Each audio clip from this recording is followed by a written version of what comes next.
Instituto Professor Calazans. O dia em que eu quase morri em um quase acidente aéreo. Eu vou explicar como é que isso aqui ocorreu. Eu, como controlador de tráfego aéreo, eu também desempenhava uma função que nós chamávamos de tripulante extra. Ou seja, nós viajávamos em cabine de voo, Airbus, Boeing e outros tipos de aeronaves, com a finalidade de acompanhar o voo, tendo uma função técnica. Então, nós acompanhávamos a comunicação, fraseologia, nós acompanhávamos a navegação e fazíamos depois um relatório para as autoridades aeronáuticas, principalmente do DCE, Departamento de Controle de Tráfego Aéreo, para explicar como foi o voo, propondo correções e sugestões. Então, nós acompanhávamos o voo desde da sala de operações, bem antes do voo iniciar e até o debriefing do voo, acompanhando tudo. Então, acompanhávamos o procedimento de subida, de descida, o voo em rota, anotando todos os aspectos técnicos de um voo. Voo nacional, voo internacional e assim por diante. E um dia, eu realizando essa operação na função de tripulante extra, eu quase morri em um acidente, e eu vou explicar como é que isto se deu. E o assunto é gerenciamento de crise. Na verdade, essa concepção, também no site do Professor Calazans, o canal, eu tenho um segmento, um playlist que é chamado Lições de Vida. Então, esse assunto, essa história, que é verdadeira, ela se encaixa dentro de gerenciamento de crises e também de lições de vida. Tudo bem? Eu sou o professor Calazans do IPK e para mim é sempre um grande prazer tê-los a bordo. Estamos aqui no SampaCast Lapateia, Lapa, o apoio técnico da Thaís. Então, gerenciamento de crise. Eu vou, na realidade, contar rapidinho o que foi que aconteceu e por que eu estou vivo aqui. Então, eu estava a bordo de um Airbus, decolando da pista 17 de Congonhas, na cabine, com a função de tripulante extra, função de controlador de tráfego aéreo, de monitorar, estudar toda a operação de um voo desde do início, táxis, autorização, decolagem, voo em rota, pouso e assim por diante. E quando nós estávamos saindo, o voo estava praticamente atrasado, estava se atrasando, não estava tão atrasado assim mais, e acabou se atrasando ali uns 2, 3 minutos.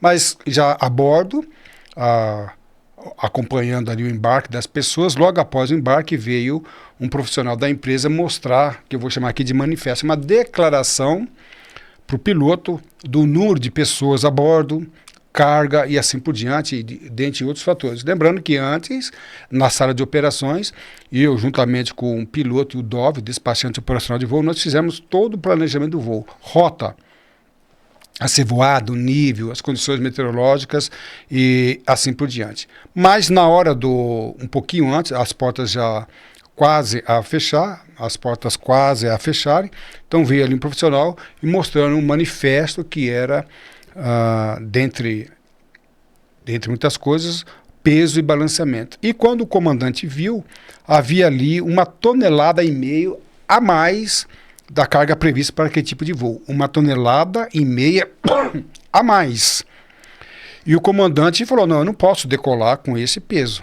Esse peso ele fere os critérios técnicos e a aeronave fica em segurança. E aí houve ali uma discussão entre o profissional da empresa e o comandante. O profissional não queria tirar, que tinha uma carga. E aquela discussão, o comandante falou então que não iria decolar.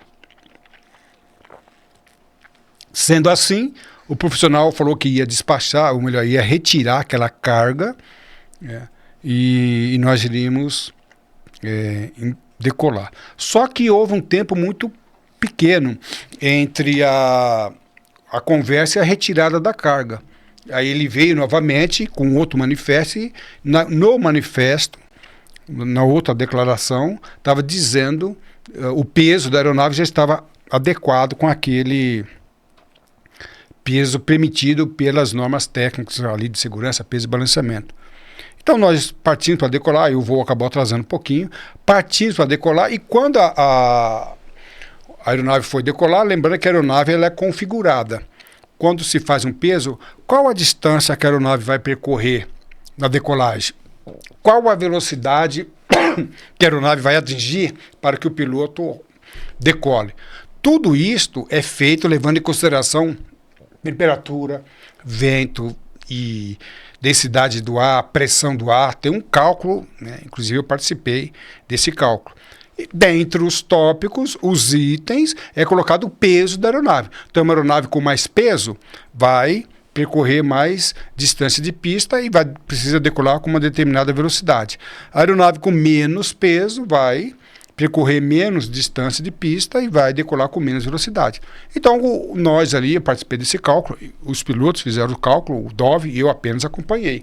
Então, nós vimos que determinada velocidade a aeronave ia decolar, e depois da decolagem, a aeronave ia subir com uma determinada razão de subida e assim por diante. Qual não foi a surpresa?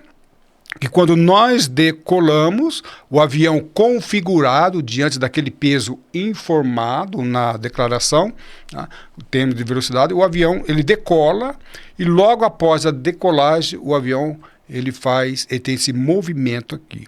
A aeronave não caiu, mas de uma forma muito rápida a aeronave perdeu a altitude. Quando o piloto, lembrando que a aeronave normalmente decola com full power, potência máxima, e logo após que abandona o solo, a aeronave, o piloto reduz a potência. No momento que o piloto reduziu a potência, a aeronave ela fez esse movimento, perdeu a altitude, claro que isso foi corrigido rapidamente. Então, gerenciando crise, o piloto ele conseguiu de uma forma muito efetiva, de uma forma muito eficaz, ele conseguiu evitar as maiores consequências. Tá? Ele conseguiu de uma forma muito sábia, claro que ele tinha em mente o que poderia estar acontecendo. E uma coisa muito interessante, se aquele avião, por acaso, tivesse tido um monomotor, uma pane em um dos motores, nós teríamos caído. Lembrando que todo avião com 2 motores, ele em princípio voa monomotor em caso de emergência, desde que a aeronave esteja configurada para o peso máximo. Naquele caso, depois nós descobrimos aquele profissional, que eu vou chamar aqui de despachante, que não é o DOV, ele não tirou aquela 1,5 toneladas. Depois nós estávamos indo para Belém, em Brasília nós fizemos um pouso técnico, e o comandante saiu, até me chamou, vamos lá, Calazans, ver se a carga está lá. Eu não quis ir, mas ele foi e conferiu a carga, e que o profissional falou que tinha retirado, ela não foi retirada. Ou seja, se não fosse a proficiência do comandante, a habilidade em minimizar ali as consequências, nós teríamos sofrido um acidente logo após a decolagem. Se o piloto não tivesse prestado atenção nos detalhes do voo, ele não teria revertido. A aeronave não chegou a cair, mas ela perdeu a altitude, perdeu a altitude também, começou a descer, perdeu a altitude, e o piloto conseguiu reverter a situação. Esse é mais um caso de que eu não ouvi falar, do que eu não estudei, mas eu estava lá para presenciar. Esse é mais um caso de lições de vida. Depois o comandante fez contato comigo e assegurou que aquele profissional fora demitido. E aqui está eu para contar a história. Para mais casos de lições de vida e de cursos sobre gerenciamento, acesse o site do professor Calazans, né, onde nós temos ali vários cursos, dentre eles gerenciamento de crise e também análise de incidente e acidente aeronáutico. Para mais informações, o nosso e-mail e também o nosso telefone, que é Zap, e o nosso canal do YouTube, onde ali eu tenho vários casos de acidentes, tá? Incidentes, análise jurídica, o que eu tenho chamado de CSI da aviação. Para mim, professor Calazans, foi sim um grande prazer tê-los a bordo. A atitude define a sua altitude. Voe alto. Estude com o professor Calazans. Para mim, professor Calazans, foi sim um grande prazer tê-los a bordo. Um grande abraço e tudo de bom.